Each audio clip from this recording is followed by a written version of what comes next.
ఇది కరుణాలయం, 100 వసంతాల ప్రేమాలయం.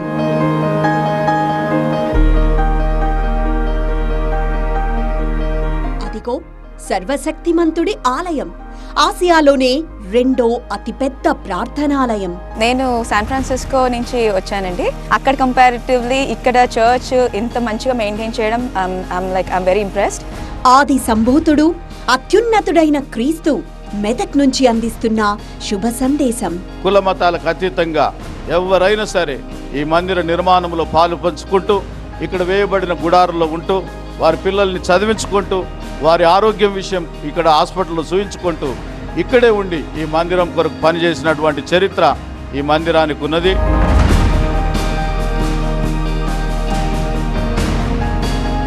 ఇది నిజంగా రాజాదిరాజు ఆలయం. వేలాది జనులకు మెతుకు పెట్టి కరువు తీర్చిన ప్రభువు కారుణ్యం. నిజంగా ఇది అద్భుతం. ఆరాధించే భక్తులకు 175 అడుగుల అభయం. 100 ఏళ్లుగా కాల పరీక్షకు గెలిచి నిలిచిన మహాలయం. 100 సంవత్సరాలు అయినా కూడా ఇంత కూడా చెక్కు చెదరకపోవడం ఎంతో ఆనందనీయం.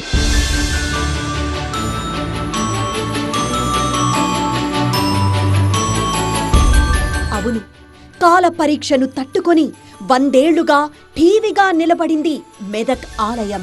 అంతేకాదు, మెతుకు సీమకు జవము, జీవము, జీవనాన్నిచ్చి 100 ఏళ్లుగా మానవతా సందేశాన్నిస్తున్న పుణ్యధామం. అందుకే ఈ సంతోషం. మెదక్ చర్చ్ శతాబ్ది సంబురం.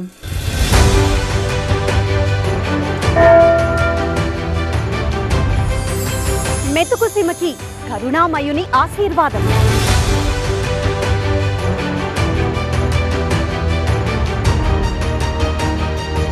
ఆసియాలోని 2వ అతిపెద్ద ఆలయం. అంబరాన్నంటుతున్న 100 ఏళ్ల సంబురం.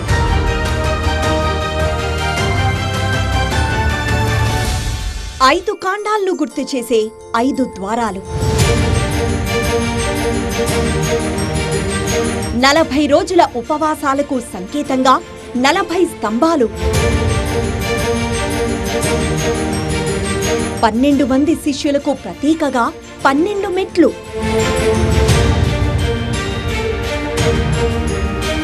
కాంతి పుంజాలు ఆవిష్కరించే అద్భుతం.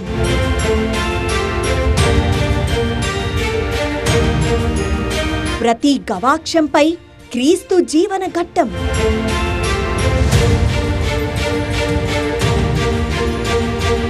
ఇలా మెదక్ చర్చ్లో అణువణువు ప్రత్యేకమే. ఎటు చూసినా అబ్బురమే. నిజంగా ఈ ఆలయం 100 ఏళ్లుగా చెక్కు చెదరని చారిత్రక సంపదకు నిలయం.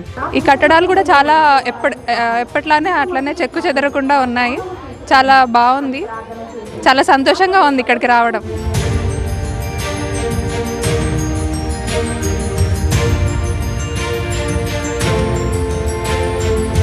మెదక్ చర్చ్ నిర్మాణం వెనక ఓ మహనీయుడున్నాడు. ఆయనే చార్లెస్ వాకర్ పాస్నెట్ అనే మతాచార్యుడు. అంతకు మించిన మానవతావాది.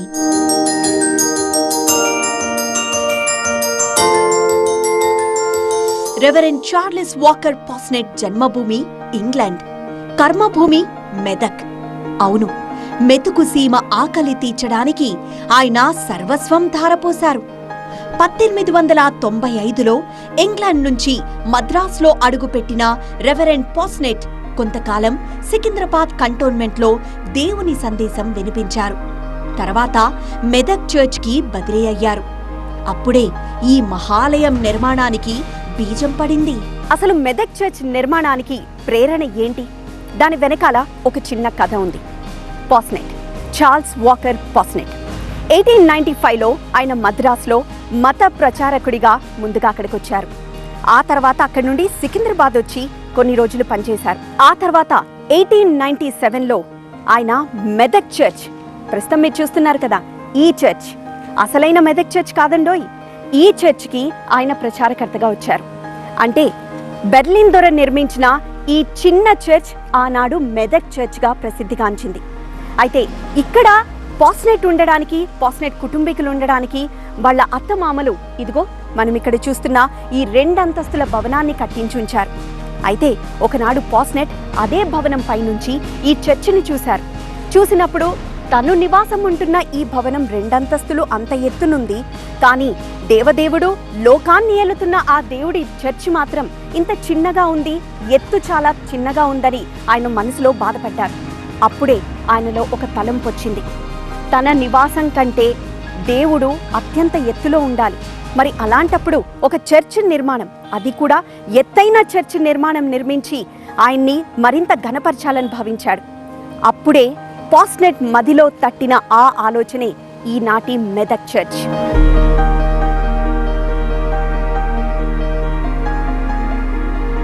అలా సర్వలోక రక్షకుడికి మహోన్నత ఆలయం నిర్మించాలనుకున్న పాస్నెట్ అందుకు ప్రయత్నాలు ప్రారంభించారు. అవి మొదటి ప్రపంచ యుద్ధ కాలం నాటి రోజులు. కరువుతో ప్రజలు అల్లాడిపోతున్నారు. అంటురోగాలతో జనం పిట్టల్లా నేలరాలి చనిపోతున్న దుర్భరమైన పరిస్థితులు. ఆకలికి తట్టుకోలేక మట్టి తిని ప్రాణాలు నిలుపుకుంటున్న జనాన్ని చూసి తల్లడిల్లిపోయారు పాస్నెట్ దొర. ఇక్కడ ఆ రోజుల్లో కరువు కాటకాలతో ప్రజలు అల్లాడిపోయారు. ఆహార ధాన్యాలు దొరికేవి కాదు, పంటలు లేవు, వానలు లేవు, కాలువల్లో నీళ్లు లేవు, చెరువుల్లో నీళ్లు లేవు. అటువంటి పరిస్థితుల్లో మరి అన్నమో రామచంద్ర అన్నట్టుగా ప్రజలు చాలా ఇబ్బందులు పడ్డారు. ఎంత ఇబ్బందులు పడ్డారంటే చివరకు చెరువుల్లోని మట్టి తీసుకొచ్చి దాన్ని చపాతీల్లాగా పెనం మీద కాల్చుకొని తిన్నారంటే ఆ కరువు ఎంత రాక్షసిలాగా పీల్చుకుతుందో మనం గ్రహించవచ్చు.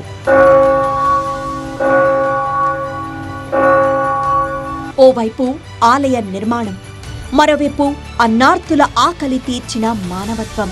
నిజంగా వర్షాలు లేక సాగు సాగక ఆకలితో అలమటిస్తున్న మెతుకు సీమ పాలిట దేవదూతలా వచ్చారు రెవరెండ్ పాస్నెట్. పనికి ఆహారం పథకం ద్వారా చర్చ్ నిర్మాణంలో పాలు పంచుకున్న వేలాది మందికి అన్నం పెట్టి ఆదరించారు ఫాదర్ పాస్నెట్. ఆయనకు దేవుడిచ్చిన ఒక దర్శనం మరి అద్భుతంగా ఆయన కట్టడానికి కారణం ఏంటంటే ఆయన మోటో ఏంటంటే my best for my lord, నా శ్రేష్టమైనది నా దేవుని కొరకు అనేది ఆయన యొక్క మోటో. ఏది కూడా అల్పమైనది కాదు, శ్రేష్టమైనది ఏది ఉంటుందో అది దేవునికి చేయాలని ఈ కట్టడంలో మనం అక్షరాల చూస్తాం. నాటి నిజాం రాజు అనుమతితో 1914లో మొదలైన చర్చ్ నిర్మాణం 10 ఏళ్ల పాటు సాగింది. 1924 డిసెంబర్ 25న క్రిస్మస్ పండుగ రోజు మెదక్ మహాదేవాలయం లోకార్పణమైంది. మెదక్ చర్చ్ అనేది దేవుడి కృప వల్లనే నిర్మించబడింది. 1914లో నిర్మించబడింది. వరల్డ్లోనే ఇది సెకండ్ చర్చ్. 100వ సంవత్సరం జరగబోతుంది ఈ క్రిస్మస్కి. అండ్ జనాలు కూడా అంతే దేవుని భక్తితో వస్తున్నారు, దేవుని ప్రేయర్ చేసుకుంటున్నారు, ప్రార్థన చేయించుకుంటున్నారు. మళ్ళీ అన్నీ యథావిధిగా జరుగుతున్నాయి. చాలా బాగుంది. అండ్ మేము హైదరాబాద్ నుంచి ఎస్పెషల్లీ నా ఫ్రెండ్స్ని తీసుకొని వచ్చాను నేను ఇక్కడికి. ఇది చర్చ్ మాత్రమే కాదు, 100 ఏళ్ల తెలంగాణ చరిత్రకు సాక్షి. ఈ చర్చ్ నిర్మాణంలో 10 ఏళ్ల పాటు సుమారు 12,000 మంది కూలీలు పాలు పంచుకొని ఉపాధి పొందారు. అప్పట్లో ఈ ప్రాంతానికి గుల్షనాబాద్ అని పేరు. వేలాది జనం చర్చ్ నిర్మాణంలో భాగస్వాములు కావడం కోసం తండోపతండాలుగా తరలి వెళ్లేవారట. వారిని చూసి ఎక్కడికి వెళ్తున్నారు అని అడిగితే మెతుకు కోసం పనికి వెళ్తున్నామంటూ చెప్పేవారు. దీంతో ఆ ప్రాంతం గుల్షనాబాద్ నుంచి మెతుకు సీమగా పేరుగాంచింది. మెతుకు సీమకి మెదక్ చర్చ్ కి సంబంధం ఏంటి? ఒకప్పటి గుల్షనాబాద్ మెదక్గా ఎలా మారింది? ఒక్కసారి చరిత్రలోకి వెళ్తే చార్ల్స్ వాకర్ పాస్నెట్ ఈ చర్చ్ని నిర్మించారు. ఆయన దైవ సందేశాన్ని వినిపించడానికి ఇక్కడికొచ్చారు. కానీ ఇక్కడికొచ్చాక పరిస్థితులు ఆయన్ని కలిచివేశాయి. ఒకవైపు యుద్ధం, ప్రపంచ యుద్ధం, మరోవైపు ఆకలితో అలమటిస్తున్న ప్రజలు. అప్పుడే సూప్, సోప్ అండ్ సాల్వేషన్ ఆయన లక్ష్యంగా పెట్టుకున్నారు.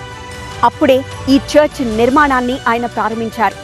పనికి ఆహారం పథకం కింద 10 సంవత్సరాల పాటు 3 పూటల కడుపు నిండా భోజనం పెట్టారు.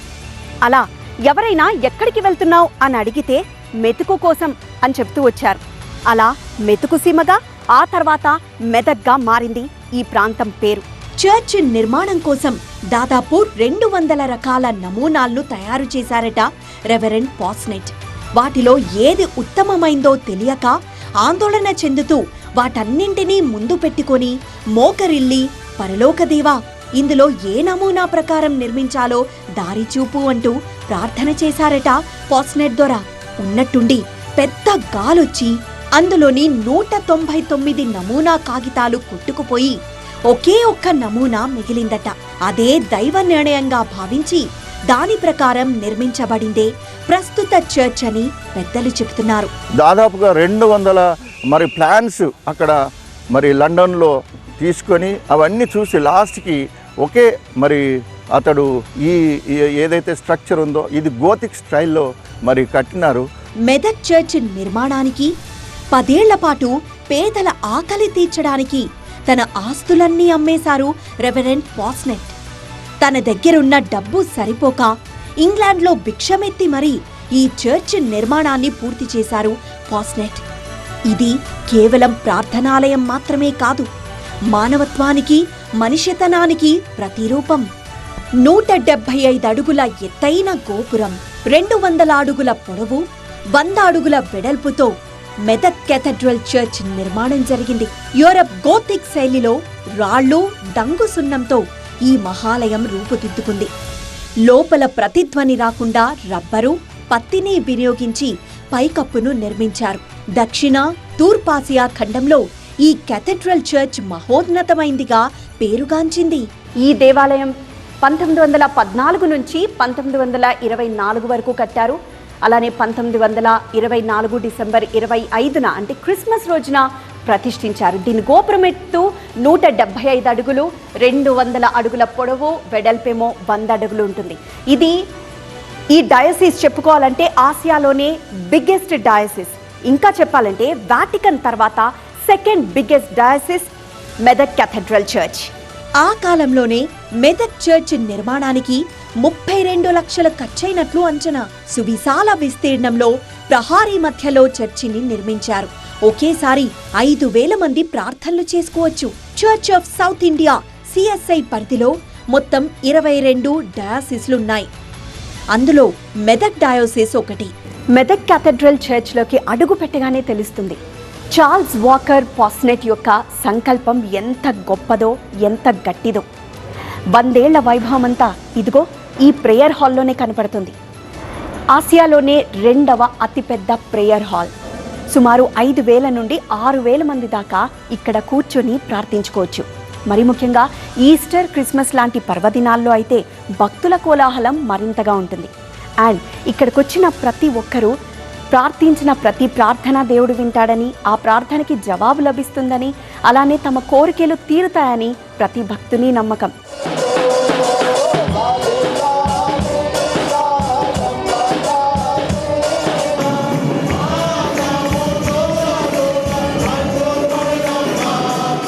చర్చ్ లోపల చెకోస్లోవేకియా కళాకారులు దేవదారు కర్రతో పక్షిరాజు ఆకారంలో బైబిల్ పఠన వేదికను తీర్చిదిద్దారు. రంగూన్ టేకుతో తయారైన ప్రభు భోజనం బల్ల, వెలుగులు విరజిమ్మే షాండియర్లు అదనపు ఆకర్షణ.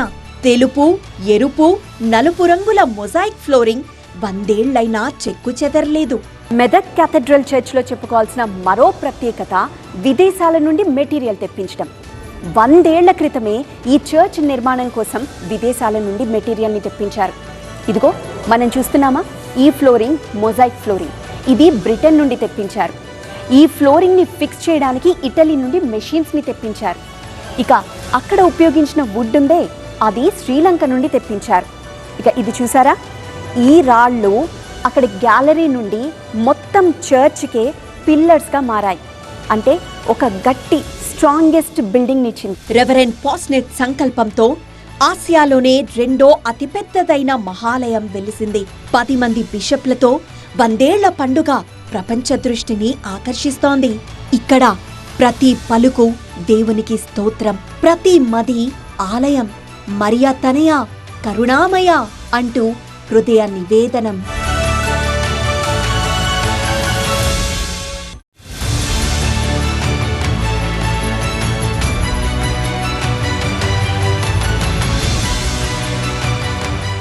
సత్యమార్గానికి దివ్య కేంద్రం మెదక్ మహాదేవాలయం. ఆ సత్యం ప్రతి సూర్యకిరణంతో పాటు క్రీస్తు గాథగా ప్రకాశిస్తుంది ఇక్కడ. చూడండి, గవాక్షాలు మెదక్ చర్చ్కు ప్రధాన ఆకర్షణ. జీసస్ జీవితంలోని ప్రధాన ఘట్టాలను ఎంతో కళాత్మకంగా ఈ కిటికీల్లో పొందుపరిచారు.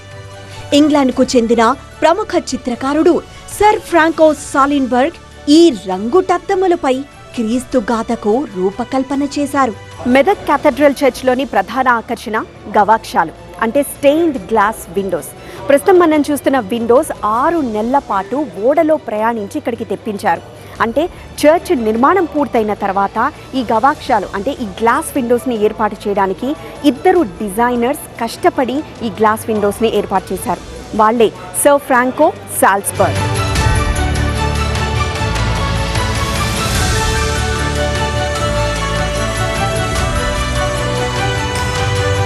ముందుగా 1927లో అమర్చిన కిటికీ అద్దాల్లో క్రీస్తు ఆరోహణకు సంబంధించిన దృశ్యాలు పొందుపరిచారు. ఆ తర్వాత 1947లో చర్చ్ కుడివైపునున్న కిటికీ అద్దాల్లో యేసు ప్రభువు జననానికి సంబంధించిన దృశ్యాలున్నాయి.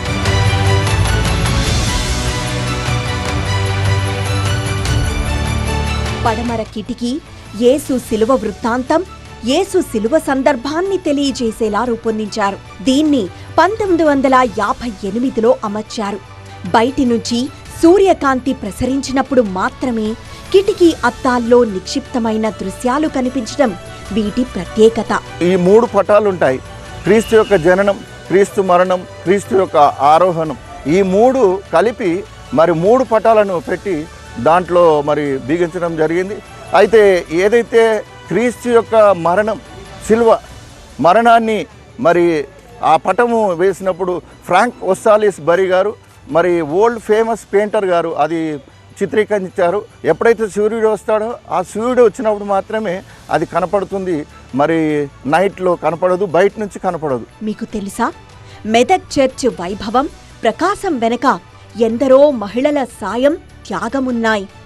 యూరప్లో అప్పుడే పారిశ్రామిక విప్లవం మొదలైంది.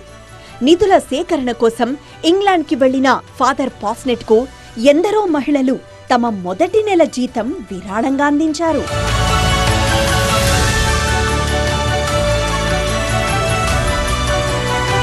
ఇది కల్లోల జగతికి శాంతి సందేశాన్నందించిన కరుణామయుడి మందిరమే కాదు, అన్నార్తుల ఆకలి తీర్చే మహోన్నత ఆశయంతో రూపుదిద్దుకున్న మహాదేవాలయం. మెదక్ చర్చ్ ఆవరణలో వృద్ధుల శరణాలయం, చిన్నారుల సంరక్షణా కేంద్రం, బాలబాలికలకు వసతి గృహాలు, విద్యా సంస్థలు సేవలందిస్తున్నాయి. 100 ఏళ్ల వేడుకల నేపథ్యంలో 50 పడకల ఆస్పత్రిని 100 పడకల ఆస్పత్రిగా ఆధునీకరించడానికి ప్రయత్నాలు జరుగుతున్నాయి.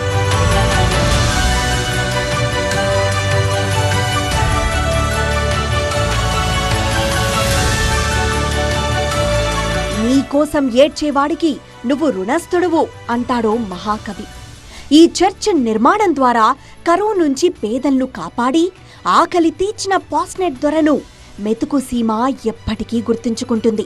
అందుకే పాస్నెట్ దొర 4వ తరం వారసులను ఈ శతాబ్ది ఉత్సవాలకు ప్రత్యేక అతిథులుగా ఆహ్వానించింది. తెలంగాణ ప్రభుత్వం కూడా మెదక్ మహాదేవాలయం 100 ఏళ్ల పండుగను ఘనంగా నిర్వహించడానికి సహాయ సహకారాలను అందించింది.